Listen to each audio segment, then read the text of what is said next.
video ini, tombol subscribe dan tombol notifikasinya. mengetahui video-video terbaru di akun ini. Terima kasih.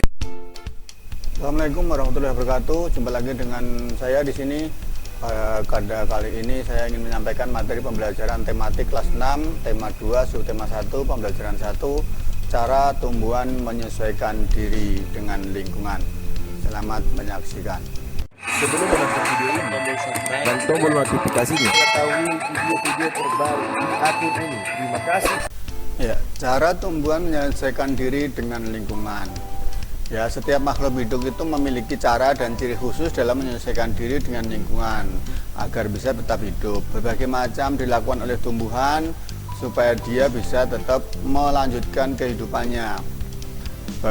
Dengan adanya cuaca dan situasi dan kondisi di dunia yang tidak menentu ini, maka Allah telah memberikan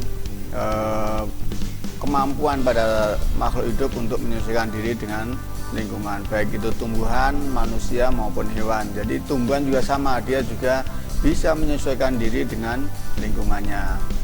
Nah, bagaimana contoh-contoh atau tumbuhan itu menyesuaikan diri dengan lingkungan? Nah, tumbuhan itu memiliki cara yang unik untuk menyesuaikan diri dengan lingkungan agar tetap bertahan hidup. Tumbuhan hidup di tempat yang berbeda-beda. Ada yang di daerah kering, daerah dingin, ada juga tumbuhan yang hidup di dalam air. Oleh karena itu, bentuk penyesuaian diri tumbuhan pun dengan lingkungannya itu juga berbeda-beda sesuai dengan tempat hidupnya. Nah, di sini kita akan pelajari apa saja atau bagaimana saja cara menyesuaikan diri tumbuhan dengan lingkungan. Yang pertama yaitu contoh tumbuhan dan cara penyesuaian dirinya dengan lingkungan adalah saya berikan contoh tumbuhan jati. Kalian tahu kan tumbuhan jati? Nah, seperti ini, seperti kita ngelihat di pinggir jalan di hutan itu banyak hutan jati. Nah, tumbuhan jati ini mempertahankan hidupnya dengan cara menggugurkan daunnya di saat kemarau. Kalau kita lihat pada saat kemarau, tumbuhan jati itu meranggas. Meranggas itu artinya menggugurkan daun-daunnya. Nah, hal ini dilakukan supaya penguapan dari pohon tersebut sedikit, ya, sehingga tidak cepat kering, sehingga zat-zat yang dibutuhkan oleh pohon tersebut tidak mengalami kekurangan. Tapi kalau tidak meranggas atau daunnya tetap ada semuanya, maka itu penguapannya akan dibutuhkan penguapan yang banyak dan mengakibatkan air di dalam dalam tumbuhan atau di dalam batang pohon jati itu akan kekurangan. Sebelum menonton video ini, tombol subscribe Dan tombol notifikasinya. mengetahui video-video terbaru di akun ini. Terima kasih. Berikutnya yang kedua, ini saya berikan contoh kaktus. Nah, kalian bisa lihat di sini gambarnya kaktus. Pohon kaktus dapat hidup di tempat yang sangat panas. Nah, habitat aslinya kaktus itu adalah di tanah yang kering dan tandus. Tetapi sekarang banyak kita jumpai di rumah-rumah penduduk, bahkan dipakai untuk hiasan. Nah, kaktus dapat hidup di gurun yang panas dan dapat menyesuaikan diri dengan mengatur air secara efektif.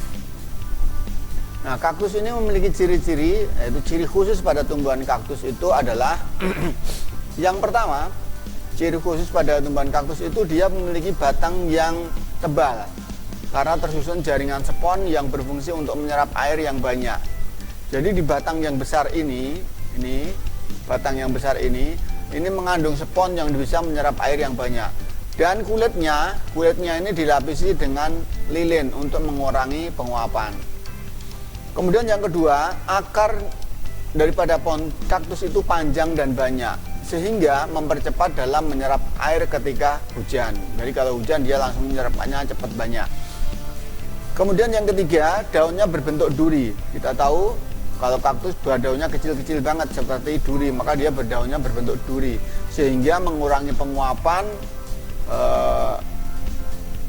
dan juga berfungsi untuk menangkap titik-titik embun. Jadi duri itu atau daunnya yang kecil-kecil itu untuk menangkap titik-titik embun setiap malam atau setiap pagi, sehingga dia walaupun kalau pas musim kemarau dia hanya bersumber daripada embun saja.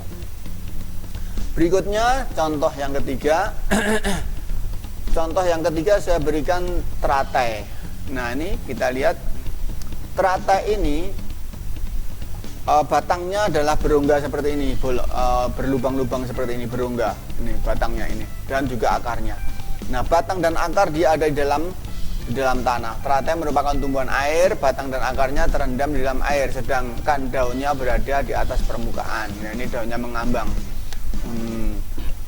Ciri khususnya daunnya lebar sehingga mempermudah penguapan dan kandungan air ia tetap seimbang. Nah, dia jadi walaupun di dalam air dia tidak kebanyakan air karena ini daunnya ini untuk penguapan. Permukaan daun dilapisi lilin sehingga tidak basah oleh air. Jadi walaupun di dalam air tapi di atas di daunnya itu dia tidak basah karena dilapisi dengan lilin. Kemudian berikutnya memiliki banyak rongga pada batang dan akar nih seperti ini. Tadi sudah saya sampaikan batangnya berongga, bolong-bolong. Sehingga dia untuk memudahkan dalam mengelola air yang ada di dalamnya. Berikutnya yang keempat adalah pohon bakau. Ya. Pohon bakau kalian pernah mendengar, sudah sering kali melihat. Pohon bakau itu tumbuhannya kebanyakan di pantai ya. Bakau itu tumbuh di daerah Sarawak yang tanahnya tergenang air dan miskin akan oksigen. Kalian bisa lihat di sini gambarnya ya. Bakau mendapatkan oksigen melalui akar napas. Nah ini akar napas itu yang menjulang ke atas ini dan dari akar utama yang ada di bawah ini. Ini batang yang ke atas ya. Bakau mendapatkan oksigen dari akar napas yang disebut dengan pneumatopos. Akar tersebut tumbuh dari akar utama. Ini akar utamanya yang di bawah dan akar yang ke atas ini adalah untuk bernapas. Ya. Itu diantara pembagian daripada contoh-contoh tumbuhan yang menyesuaikan diri dengan lingkungan. Mudah-mudahan bermanfaat. Kalau ada pertanyaan silahkan tulis di kolom komentar.